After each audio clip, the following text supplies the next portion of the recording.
Oh, beautiful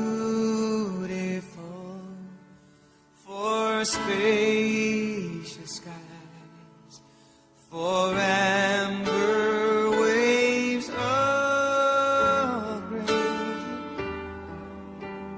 for purple mountain majesties. When, in the course of human events, it becomes necessary for one people to dissolve the political bands which have connected them with another, and to assume among the powers of the earth the separate and equal station to which the laws of nature and of nature's God entitle them. A decent respect to the opinions of mankind requires that they should declare the causes which impel them to the separation.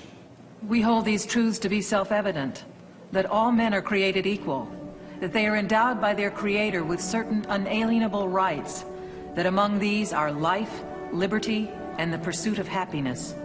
That to secure these rights, governments are instituted among men, deriving their just powers from the consent of the governed. That whenever any form of government becomes destructive of these ends, it is the right of the people to alter or to abolish it and to institute new government. Laying its foundation on such principles and organizing its powers in such form as to them shall seem most likely to affect their safety and happiness. Prudence indeed will dictate that governments long established should not be changed for light and transient causes. And accordingly, all experience hath shown that mankind are more disposed to suffer while evils are sufferable than to right themselves by abolishing the forms to which they are accustomed. But when a long train of abuses and usurpations, pursuing invariably the same object, evinces a design to reduce them under absolute despotism, it is their right, it is their duty to throw off such government and to provide new guards for their future security. Such has been the patient sufferance of these colonies, and such is now the necessity which constrains them to alter their former systems of government. The history of the present King of Great Britain is a history of repeated injuries and usurpations, all having in direct object the establishment of an absolute tyranny over these states. To prove this, let facts be submitted to a candid world. He has refused his assent to laws the most wholesome and necessary for the public good. He has forbidden his governors to pass laws of immediate and pressing importance, unless suspended in their operation till his assent should be obtained. And when so suspended, he has utterly neglected to attend to them. He has refused to pass other laws for the accommodation of large districts of people, unless those people would relinquish the right of representation in the legislature, a right inestimable to them and formidable only to tyrants. He has called together legislative bodies at places unusual, uncomfortable, and distant from the depository of their public records for the sole purpose of fatiguing them into compliance with his measures. He has dissolved representative houses repeatedly for opposing with manly firmness his invasions on the rights of the people. He has refused for a long time after such dissolutions to cause others to be elected, whereby the legislative powers, incapable of annihilation, have returned to the people at large for their exercise, the state remaining in the meantime exposed to all the dangers of invasion from without and convulsions within. He has endeavored to prevent the population of these states, for that purpose obstructing the laws for naturalization of foreigners, refusing to pass others to encourage their migrations hither, and raising the conditions of new appropriations of lands. He has obstructed the administration of justice by refusing his assent to laws for establishing judiciary powers.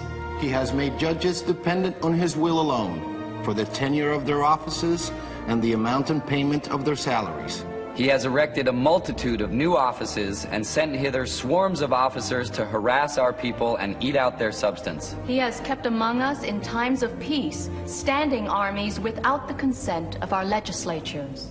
He has effected to render the military independent of and superior to the civil power. He has combined with others to subject us to a jurisdiction foreign to our Constitution and unacknowledged by our laws, giving his assent to their acts of pretended legislation.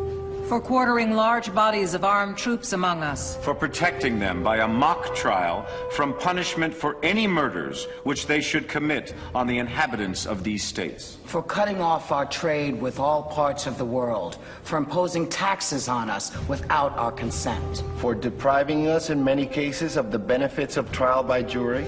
For transporting us beyond seas to be tried for pretended offenses. For abolishing the free system of English laws in a neighboring province, establishing therein an arbitrary government, and enlarging its boundaries so as to render it at once an example and fit instrument for introducing the same absolute rule into these colonies. For taking away our charters, abolishing our most valuable laws, and altering fundamentally the forms of our governments. For suspending our own legislatures and declaring themselves invested with power to legislate for us in all cases whatsoever.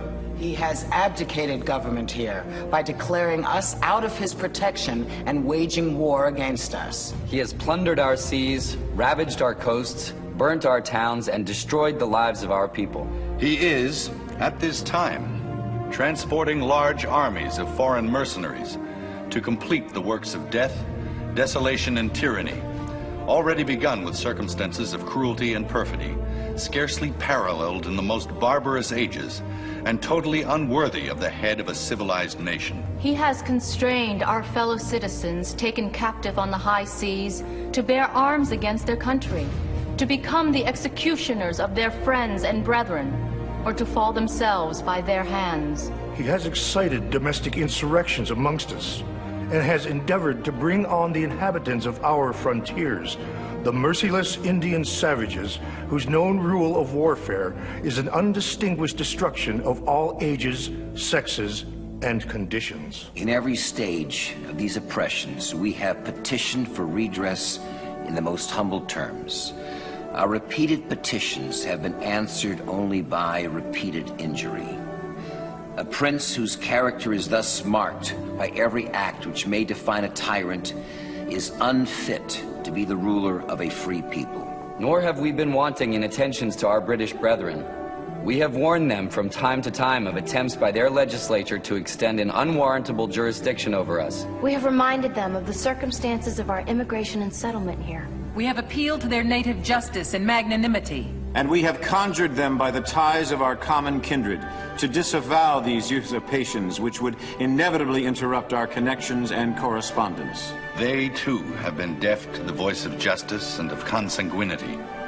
We must, therefore, acquiesce in the necessity which denounces our separation and hold them, as we hold the rest of mankind, enemies in war, in peace, friends. We, therefore, the representatives of the United States of America, in General Congress assembled, appealing to the Supreme Judge of the world for the rectitude of our intentions, do, in the name and by authority of the good people of these colonies, solemnly publish and declare that these united colonies are, and of right, ought to be free and independent states. That they are absolved from all allegiance to the British Crown.